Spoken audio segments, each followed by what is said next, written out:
இன்றைக்கி என்ன பார்க்க போகிறோன்னா சுவிட்ச்னா என்ன? சுவிட்ச்னா ஒரு லோக்கல் நெட்வொர்க்கில் ஒரு சில டிவைசஸ் வந்து கனெக்ட் ஆகிருக்கும். அதாவது ஒரு டிவைஸ்லேருந்து எப்படி டெஸ்டினேஷன் டிவைஸுக்கு வந்து டேட்டாவை கரெக்டாக ஃபார்வேர்ட் பண்ணுது அப்படின்னு பார்க்குற ஒரு நெட்வொர்க் டிவைஸ் தான் இந்த சுவிட்சு. இப்போ வந்துட்டு ஒரு எக்ஸாம்பிளுக்கு வந்து நம்ம ஒரு ஆஃபீஸில் இருக்கோன்னு வச்சுங்களேன்.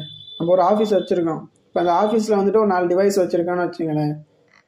4 டிவைஸுமே ஒரு லோக்கல் நெட்வொர்க் ஒரு சுவிட்சில் வந்துட்டு கனெக்ட் பண்ணியிருக்கும் போது ஒரு பிசியில் இருந்துட்டு இந்த PC2க்கும் PC3க்கும் டேட்டா வந்து டிரான்ஸ்மிட் ஆகாமல் எப்படி ஒரு சோர்ஸில் இருந்து ஒரே ஒரு டெஸ்டினேஷனுக்கு வந்து டேட்டா ஃபார்வேர்ட் பண்ணுது அப்படின்னு நம்ம பார்க்க போகிறோம் சுவிட்சில் இருந்து.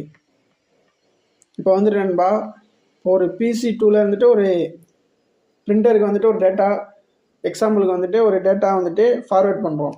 இப்போ வந்துட்டு ஒரு PC2லேருந்து சுவிட்சுக்கு போகும். அது எப்படி போகும்னா ஒரு எதர்நெட் ஃப்ரேமாக போகும். அந்த எதர்நெட் ஃப்ரேமுக்குள்ளே என்ன இருக்கும்னா ஒரு அட்ரஸ் இன்ஃபர்மேஷன் ஒன்று இருக்கும். அந்த அட்ரஸ் இன்ஃபர்மேஷனில் என்னென்னா இருக்கும்னா சோர்ஸ் மேக் இருக்கும், டெஸ்டினேஷன் மேக் இருக்கும். அதாவது நம்ம அனுப்புகிற டேட்டா இருக்கும், அது எங்கே போகணும், எது வழியாக போகணும் அப்படின்னு அந்த அட்ரஸ் இன்ஃபர்மேஷனில் இருக்கும். அதாவது எப்படி வந்துட்டு ஒரு ரவுட்டரில் வந்துட்டு ஒரு ஃபோனில் இருந்துட்டு ஒரு ரவுட்டருக்கு வந்துட்டு ஒரு பெரிய டேட்டா ஸ்மால் பீசஸாக பாக்கெட்டோ கன்வெர்ட் ஆகி போகுதோ அதில் ஒரு டெஸ்டினேஷன் இன்ஃபர்மேஷன் இருக்கோ, அதே மாதிரி ஒரு பிசிலேருந்து ஒரு சுவிட்சுக்கு ஒரு டேட்டா அனுப்பும்போது அது ஒரு எதர்நெட் ஃப்ரேமாக வந்துட்டு போகும். அந்த எதர்நெட் ஃப்ரேமில் இந்த அட்ரஸ் இன்ஃபர்மேஷன் ஒன்று இருக்கும். ஃபஸ்ட்டு வந்துட்டு சோர்ஸ் மேக்னா என்ன அப்படின்னு பார்க்க போகிறோம். ஒரு சோர்ஸ்னால் என்னென்னா ஒரு டேட்டாவை இங்கேருந்து அனுப்புகிறோம் அப்படிங்கிறது தான் அந்த சோர்ஸு. இந்த டெஸ்டினேஷன்னா என்னென்னா அந்த டேட்டா எந்த டிவைஸுக்கு போகணும் அப்படிங்கிறது தான் இந்த டெஸ்டினேஷன் வாங்க. இப்போ வந்துட்டு ஒரு பிசிலேருந்து ஒரு சுவிட்சுக்கு வந்துட்டு ஒரு டேட்டா வந்து ஃபார்வேர்ட் பண்ணுறோம். ஒரு எதர்நெட் ஃப்ரேமாக போகுதுன்னு வச்சுக்கோங்க. அந்த எதர்நெட் ஃப்ரேமில் சுவிட்சுக்கு போகும்போது அந்த ஃப்ரேம் என்ன ஆகும்னா அந்த சுவிட்ச் வந்து அனலைஸ் பண்ணும். அந்த சுவிட்சில் என்ன இருக்கும்னா ஒரு மேக் அட்ரஸ் டேபிள்னு ஒன்று இருக்கும், ஒரு டேபிள் ஒன்று இருக்கும். அதாவது ஒரு ரவுட்டரில் எப்படி வந்துட்டு ஒரு ரவுட்டிங் டேபிள் இருக்கோ அதே மாதிரி வந்துட்டு இந்த சுவிட்சில் ஒரு டேபிள் இருக்கும். அந்த டேபிள் என்ன பண்ணும்னா இந்த ஃப்ரேமில் இருக்க ஒரு சோர்ஸ் மேக் இந்த டேட்டா எந்த டிவைஸ்லேருந்து வந்திருக்கு, எந்த சோர்ஸ் மேக் அட்ரஸ் அப்படின்னு அதை அனலைஸ் பண்ணி டிசைட் பண்ணும்.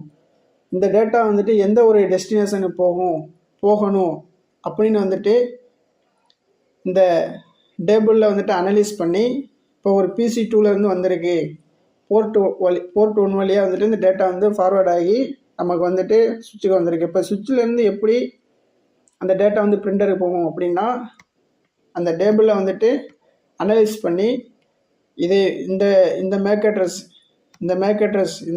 வந்துட்டு இதான் ஒரு டெஸ்டினேஷன் மேக் அட்ரஸ், இந்த மேக் அட்ரஸுக்கு தான் போகணும். அந்த மேக் அட்ரஸ் வந்து எதில் கனெக்ட் ஆகிருக்கும் அப்படின்னு பார்க்கும். ஒரு போர்ட் 3ல் வந்து கனெக்ட் ஆகிருக்குன்னு வச்சுங்களேன்.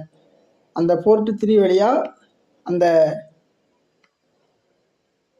டேட்டாவை வந்துட்டு டிசைட் பண்ணி ஃபார்வேர்ட் பண்ணிவிடும். இப்படி தான் ஒர்க் ஆகும். அதாவது வந்துட்டு ஒரு சுவிட்சில் வந்துட்டு ஒரு 4 டிவைஸ் கனெக்ட் ஆகிருக்குன்னா ஒரு சோர்ஸில் வந்துட்டு அனுப்புகிறோம்னா அந்த டேட்டா வந்துட்டு ஒரு ஃப்ரேமாக வந்துட்டு போகும். அந்த ஃப்ரேமுக்குள்ளே என்ன இருக்குன்னா ஒரு சோர்ஸ் அட்ரஸ், டெஸ்டினேஷன் அட்ரஸ் இருக்கும். அந்த சோர்ஸ் மேக்கை வந்துட்டு அனலைஸ் பண்ணி இந்த டேட்டா எந்த ஒரு டெஸ்டினேஷன் அட்ரஸுக்கு போகணும் அப்படின்னு பார்க்கும். அந்த டெஸ்டினேஷன் அட்ரஸ் எந்த போர்ட்டில் கனெக்ட் ஆகிருக்கு அப்படின்னு அதை லேர்ன் பண்ணி அந்த மேக் அட்ரஸை லேர்ன் பண்ணி அந்த போர்ட் 3 வழியாக அந்த டேட்டா வந்து அனுப்பிவிடும். ஓகே நண்பா.